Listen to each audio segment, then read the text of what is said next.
Propósito de la situación política actual, donde el Frente Amplio, alejado totalmente de los fundamentos que impulsaron su creación en febrero de 1971, que ha hecho suya la doctrina Mujica, según la cual lo político debe prevalecer sobre lo jurídico, yo he dicho que la llamada coalición republicana, en la que predomina el Partido Nacional, aparece como única fuerza capaz de disputar al Frente Amplio la posibilidad de gobernar. Pero desde mi punto de vista, yo pregunto, ¿gobernar para qué? Sabiendo, como sabemos, que la dependencia que Uruguay mantiene con los organismos internacionales a través de la deuda externa hace inviable cualquier proyecto de mejora en lo social. Yo digo esto porque creo que alcanza con conocer, aunque más no sea de forma superficial, el presupuesto nacional, para entender que la situación social, lejos de mejorar, va camino de empeorar. Y tengo que reconocer que la misma coalición republicana ha hecho muy poco por mejorarla. Ahora bien, yo mismo he dicho en repetidas ocasiones que tanto daba quien ocupara el gobierno, porque la situación social se mantendría sin cambios. Entonces, ¿por qué hoy pienso que es necesario que la coalición republicana vuelva a gobernar? Porque es necesario restablecer la vigencia del Estado de Derecho. Ustedes me dirán, ¿qué hizo el gobierno de la coalición republicana en los años de gobierno en ese sentido? Y sí, mi respuesta es que hizo muy poco, es la verdad. Pero con el Frente Amplio tengo la seguridad de que irá a peor.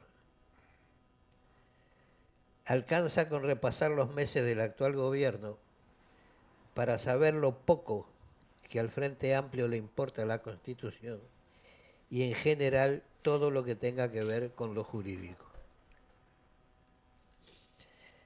Quienes nunca formamos parte de la coalición republicana, pero que tenemos algo de experiencia política, vimos que desde su conformación en el año 2019, a iniciativa del doctor Julio María Sanguinetti, la misma se formaba con un fin electoral y que la falta de un programa de gobierno común dejaba abierta la posibilidad que la fuerza predominante, o sea, el Partido Nacional, impusiera sus puntos de vista sobre los demás socios, en algunos casos imponiendo vetos que poco o nada tienen que ver con la democracia interna que debe existir.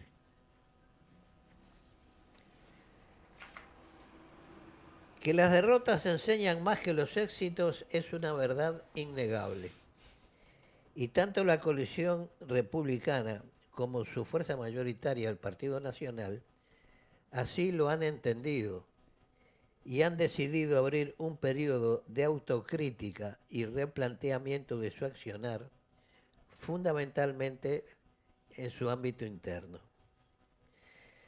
Lo mismo ha hecho el Partido Colorado, que desde hace años viene tratando de superar una crisis de identidad, toda vez que el Frente Amplio hizo suyos muchos de los planteos que fueron su base ideológica.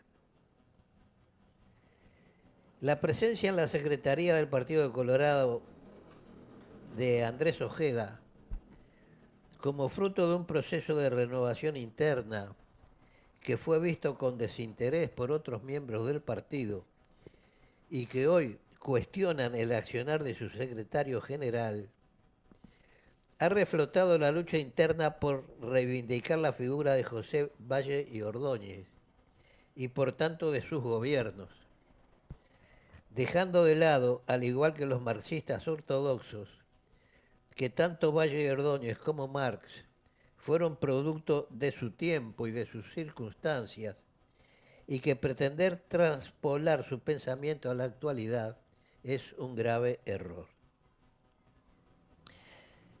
Por referirnos a nuestro país, tengo que decir que Valle de Ordóñez pudo llevar adelante sus reformas, que hoy pueden considerarse dentro de lo que podemos considerar la socialdemocracia, porque Uruguay era un país soberano, y lo era porque los conflictos mundiales que asolaban a otros países permitieron que Uruguay ingresara las divisas necesarias para llevar adelante esas reformas, y que José Valle y Ordóñez fue influido además por la experiencia de otros pensadores europeos. Nadie puede negar la importancia de las reformas sociales, políticas y económicas impulsadas por Valle y Ordóñez, pero es un error dejar de considerar el entorno y el contexto en que se produjeron. ¿Tuvo Valle y Ordóñez alguna responsabilidad acerca de que sus reformas se convirtieran en asistencialismo años después de su muerte? Asistencialismo llevado adelante por políticos de su propio partido, que ante la carencia de condiciones para mantener reformas que ya no era posible mantener, decidieron enajenar la soberanía de nuestro país. Evidentemente, yo creo que no. Y es por tanto inútil reivindicar a Valle y Ordóñez y a Aparicio Saravia, por poner dos ejemplos, más allá de su capacidad para interpretar sus respectivas realidades, cada uno dentro de su partido. La sociedad que los vio nacer ya no existe. La relación de poder a escala mundial hoy es otra. Y nosotros, todos nosotros, vivimos una nueva realidad que nos impone nuevas formas de encarar nuestros problemas y la búsqueda de nuestras soluciones. Allá por los años 50 surgió la idea del fin de las ideologías, de la mano de un sociólogo estadounidense llamado Daniel Bell, quien argumentó que las grandes ideologías del siglo XIX y del XX se estaban volviendo irrelevantes a medida que las sociedades se volvían más pragmáticas y se centraban en la resolución de problemas concretos. La teoría de Bell sugería que el auge del estado de bienestar y la negociación institucionalizada harían que los movimientos revolucionarios perdieran atractivo y la política se orientaría más hacia ajustes tecnológicos graduales en lugar de enfrentamientos ideológicos. Esto fue en los años 1950. Sin embargo, en esos mismos momentos, América toda estaba envuelta en un proceso revolucionario y esa teoría no comenzaría a plasmarse hasta los años 90, como fruto del auge económico de Occidente y la desaparición de la URSS, que tuvo en América Latina una gran influencia.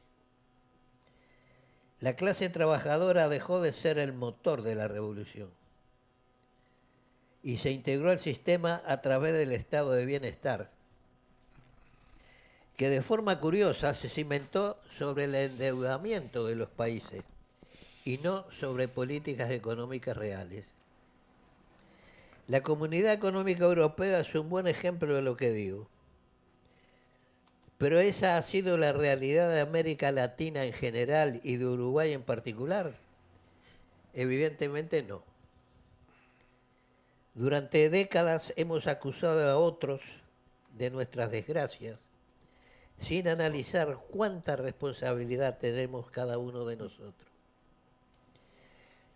Hace como 50 años, Fidel Castro convocó una conferencia de países subdesarrollados y convocó a Uruguay. El diario El País se ofendió.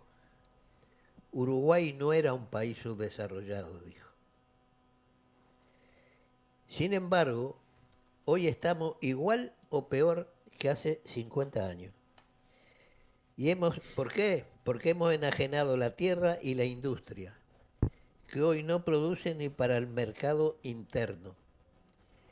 Y nuestro estado de bienestar, entre comillas, está basado en la deuda externa y en la de los particulares, sector en el que la mayoría se ha convertido en expertos en bicicletas, aunque no practiquen el ciclismo. Ustedes me entienden.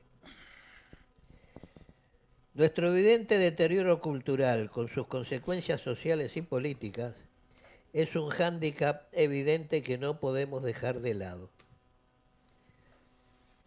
Pero si de algo ha servido esta crisis de las patrulleras y la del doctor Danza, es para comprobar que aquellos que alguna vez creían serían los llamados a volver a Uruguay la dignidad perdida, no son más que unos cantamañanas grotescos y que todavía tenemos en este país algunas personas que vale la pena apoyar. Continuaremos en próximos programas. La verdad que me encantó, don Amodio.